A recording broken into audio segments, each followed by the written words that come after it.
সুরেন্দ্রনাথ সিনহা, তার নামে অভিযোগ সে নাকি 8 থেকে 10 লক্ষ টাকার বিনিময়ে চাকরি বিক্রি করতো। টোটাল উনি 12 কোটি টাকার চাকরি বিক্রি করেছে, তাই ইডি তাকে সেই অভিযোগে তলব করেছে। এই গেল এক বেড়ালের গল্প। আরেক বেড়াল, বড় চোর পার্থ, সেই পার্থ আবার জামিন পেয়েছে আজকে মাত্র আর মাত্র 90,000 টাকার বন্ডে।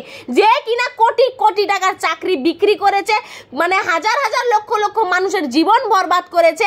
যেই যোগ্য শিক্ষকরা চাকরি হারালো, যারা চাকরি কিনেছিল তাদের চাকরি খোয়া গেল, যাদের চাকরি তারা চুরি করেছিল, সেই চোর জামিন সম্ভবত দুর্গাপূজার পেয়ে, মানে দুর্গাপূজার আগে বেল পেয়ে বাড়ি ফিরবে। নয়া এসএসসি হয়েছে, তো এই চাকরি বাকরিগুলো বিক্রি করতে হবে না, নইলে পরে কিভাবে হবে? তাই তো ওই জেল থেকে চোর এখন মাত্র 90,000 টাকার বন্ডে বেল পেয়ে সম্ভবত দুর্গাপূজার আগেই তার বাড়িতে ঢুকতে চলেছে। এই হচ্ছে বাংলার পরিস্থিতি। সকাল থেকে সন্ধে বাংলার মানুষ একই খবর দেখে, একই খবর শোনে। এই চোর জেলে গেল, এই চোরকে তলব করা হলো, এই চোর জামিন পেল, মানে চোরে ভরপুর বাংলার মানুষ।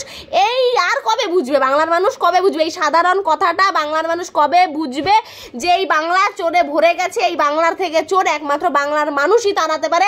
এই সাধারণ ছোট্ট একটা কথা বাংলার মানুষ আর কবে বুঝবে?